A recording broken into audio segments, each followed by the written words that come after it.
Yo, what's up? We're back with another video, obviously. This time around, I'm dipping into a new ecosystem, which is the Akai MPC Live.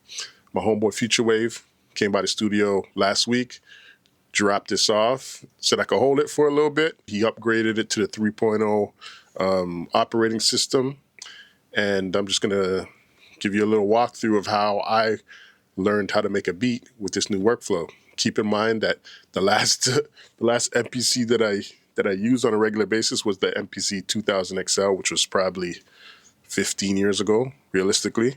So this is definitely something new. As you guys know, I'm a SP or Ableton or Koala. I haven't got back into the MPC workflow in a very long time, but spoiler alert, I do enjoy it. Let's try to make a beat. All right, first things first, new project. Simple as that. It always comes with like some default, trap kit. So I delete that, delete track, right? Then I make a new track, a drum track. For whatever reason, a drum track, whether it's a sample or drums or whatever, it's always a drum track. So I'm gonna actually name it drums, just because I'm actually gonna use this for drums. Close that. Then I'm gonna go to browse, go to my files. I have my SSD plugged in, and then let's just go to some of these drum breaks right here.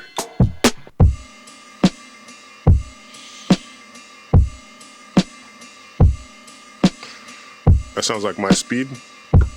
Make sure the pad that you want it on is selected. Hit load, get out.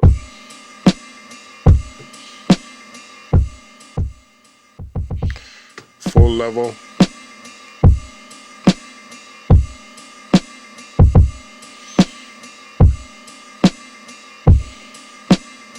It's pretty straightforward. I'm gonna double tap.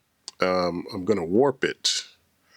It says 72 BPM, so I'm gonna make sure I put the master tempo of this on 72 BPM. So now it's locked to the sequence tempo, but the new algorithm is repitch. It's not just trying to like time stretch it, it's actually repitching it to make it fit the actual BPM. So 72 is kind of my speed, but let's go a little bit faster. Let's go about 78.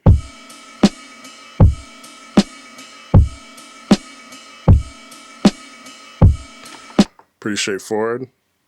I could chop this, and how you do that, because there's no sample edit button on this version, because this is the MPC 1, MPC Live 1. I believe you go to menu, sample edit, chop, and then you could just live chop it if that's something that you're into.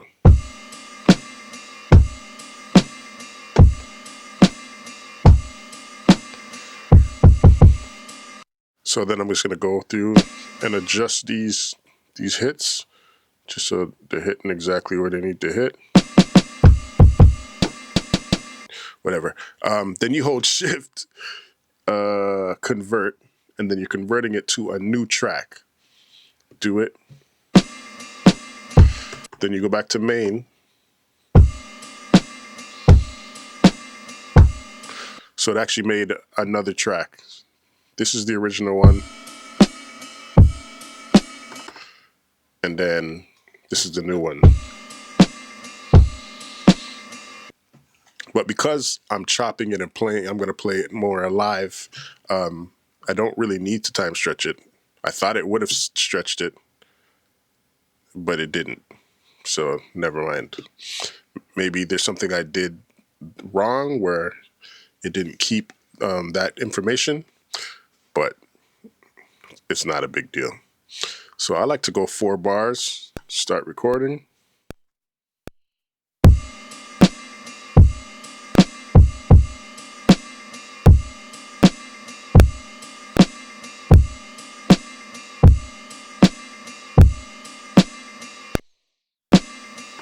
For some reason, it's not getting that first hit. So I'm going to do overdub just to get that first hit. See, still not getting that first hit. I don't understand why. I don't think my timing is that off. So what I'll just do is just draw it in. There we go.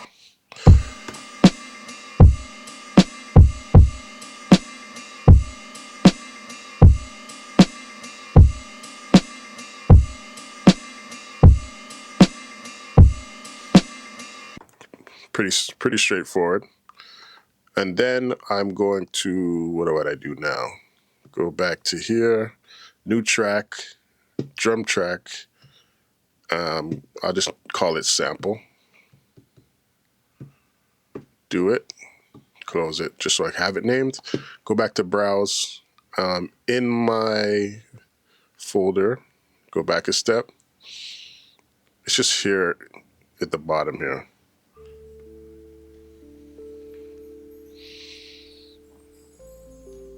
But what I'm going to do, instead of adding it to a pad, I'm just going to load it to, should I load it to Pool? I'm not sure. Whatever. I'm just going to load it on the pad. So when I go back, okay, it's there. But once again, I'm going to go sample edit, chop, and then I'm going to chop it, do the lazy chop as they call it, just a live chop.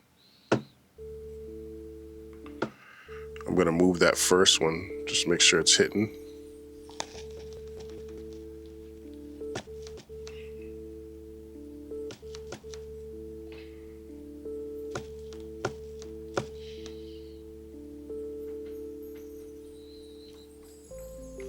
So it's a little slow, but so we chop it.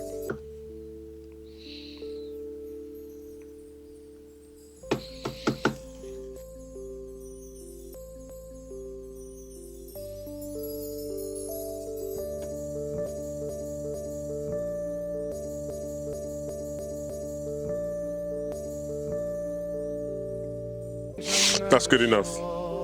So you can go for the whole 64 pads, but for time purposes, I'm just gonna keep it at that. So you go Shift, Convert, new drum track with slices, do it, go back to main.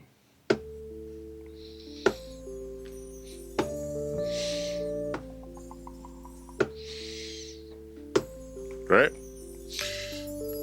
Double tap on this. What I'm gonna do, I'm gonna go to samples, I believe. No.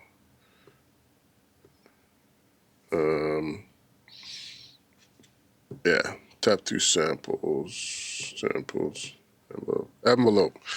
I want the level to be higher, so I'm gonna go over here and boost it.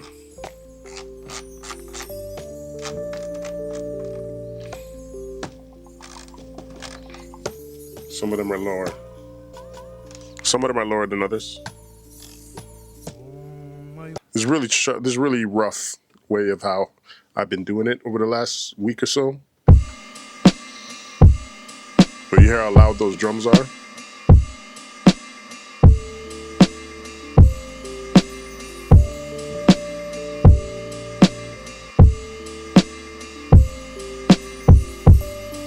So I'm gonna turn those drums down a little bit. Go here.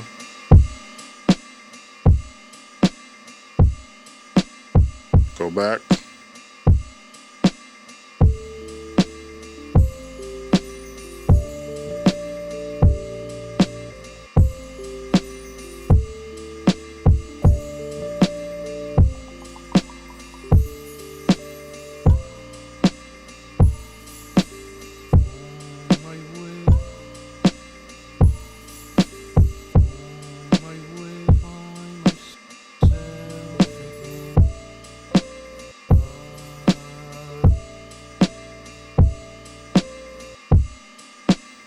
So many different ways to slice it. So this is your global pitch.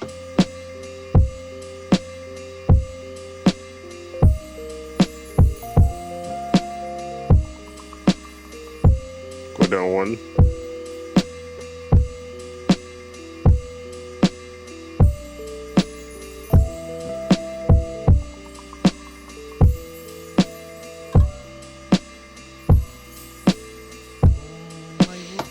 This one's low.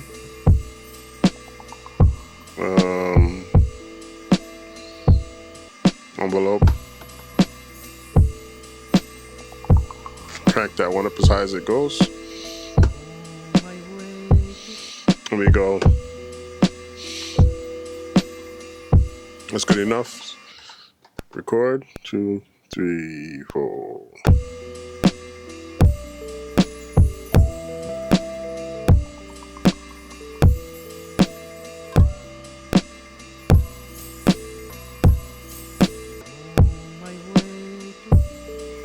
Once again, it doesn't recognize the first hit for some reason.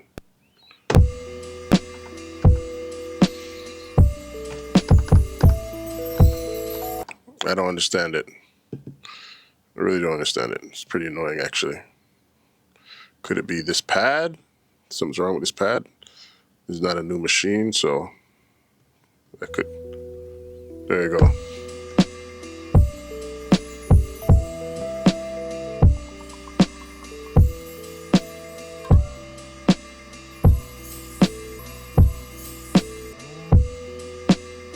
Go down one.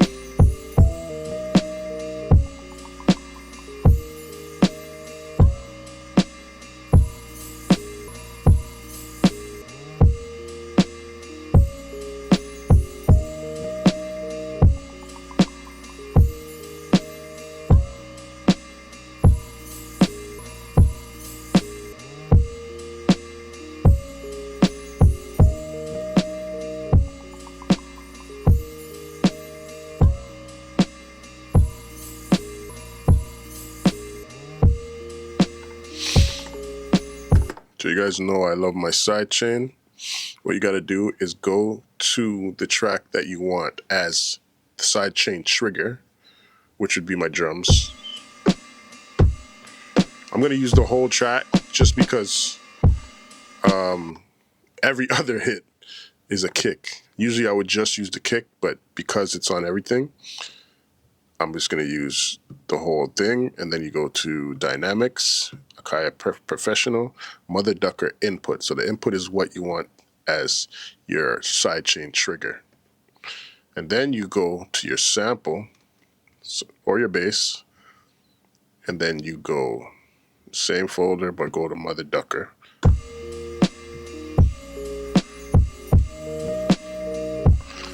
I'll turn the threshold down a little bit though. I'm not trying to overdo it.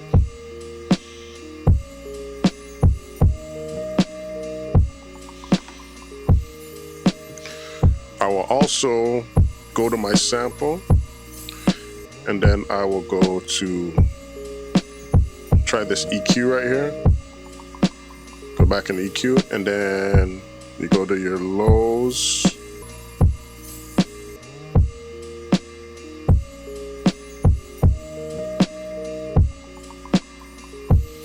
Is it just me, or did nothing happen? Okay.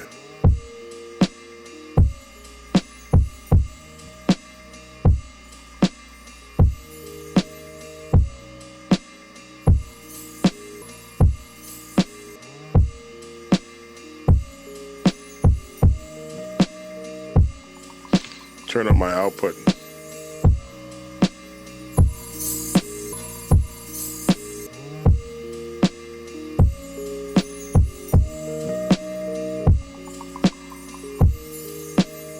I'm actually gonna put a compressor on this. See if I can get some gain back. Put a vintage one on.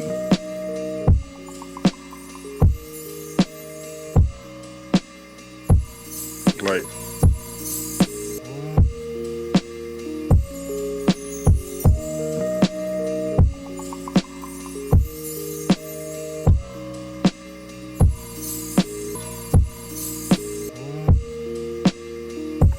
All right.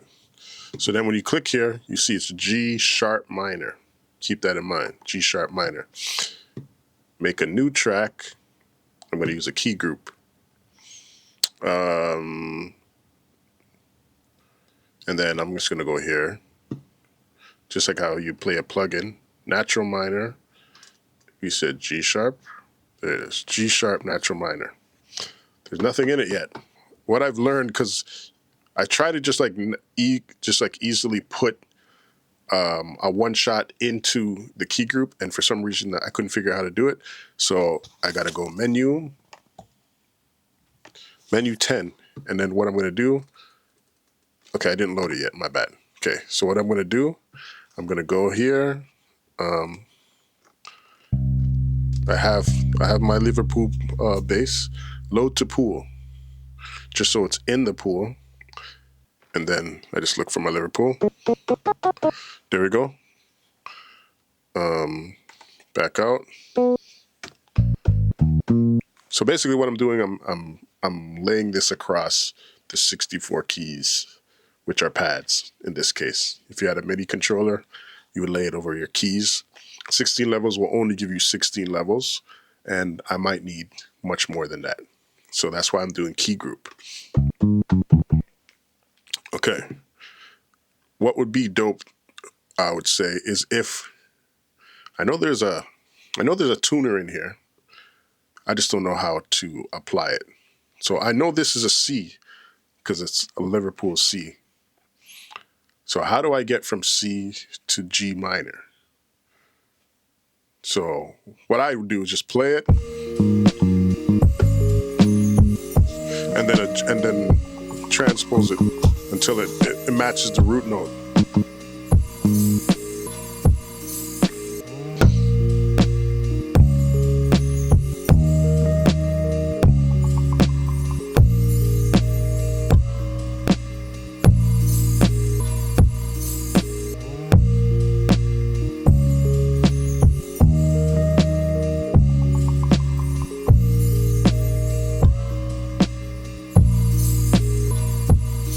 Since the input is already set, I could just put the mother ducker right onto the bass.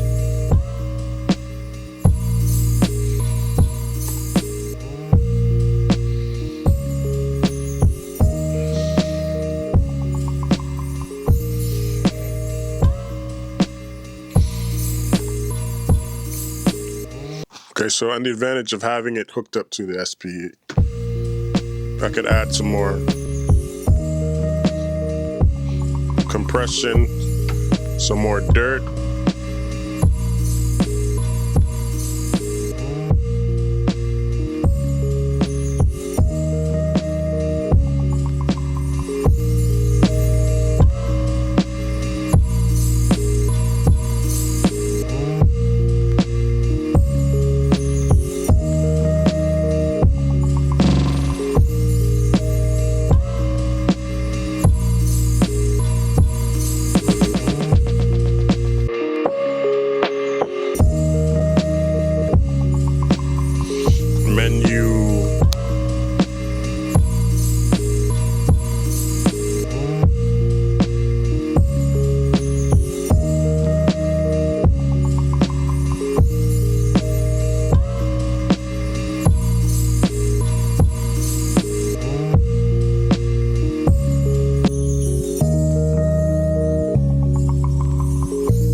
I'm going to delete these ones that aren't being used.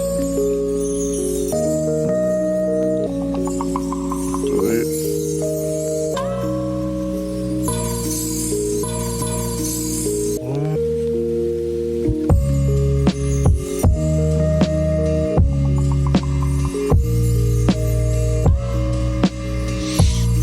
This is where you can mess around with the sequencing.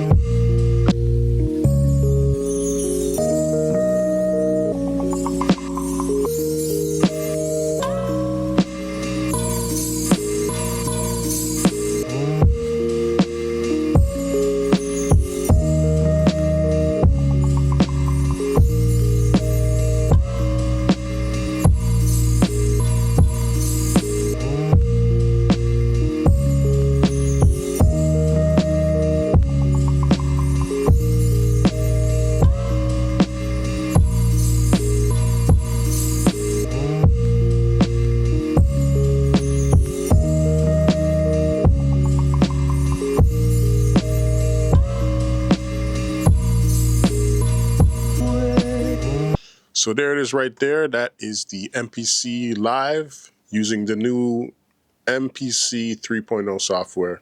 I don't really have anything to compare it to. I have used an MPC Live maybe 5 years ago, and from what I remember, it was a lot more complicated, like the whole program system, as opposed to this one just being tracks. I've heard there's a lot of good things going on right here in the arrangement view, where I understand that you can, you can basically sequence out your song. Instead of going to song mode, you could do it all here in arrangement mode, which is dope, I guess, if you want to stay completely standalone, which I understand why some people might want to do. But for me, a lot of times it's going to end up in a DAW anyways, if somebody's going to rap on it, or if I'm going to sequence it out for a beat tape or, instrumental or a song or something. It's eventually going to end up over in Ableton or Logic. Anyways, there's not really something that would probably end up in my workflow, but I've heard great things about it.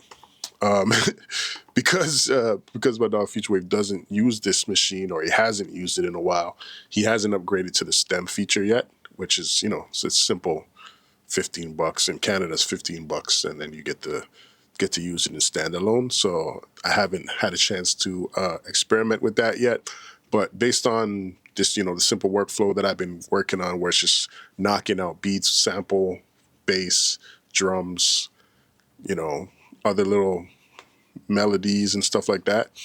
It's very simple once you get a hang of it. And I could definitely see myself using this more often.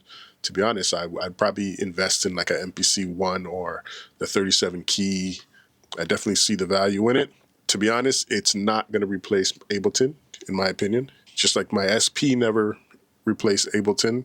It's just something else to add to the arsenal if I want to get, just a different vibe and just experiment with different sounds and stuff like that. But definitely dope software, definitely a dope machine. Just the fact that I don't need to be tethered to a computer or anything else. I could just have my headphones and plug right up. And the Live 2 has a speaker on it, so you don't even need headphones particularly. It's just a really dope thing. So shout out to Futurewave for letting me hold on to this and giving you guys a step-by-step of how I would make a beat on this, or how I did make a beat on this. Make sure you guys go hit up the dog's Futurewave, subscribe to his channel, tell him thank you. And with that being said, do all the things they tell you to do. Like, comment, subscribe, make more beats. Peace.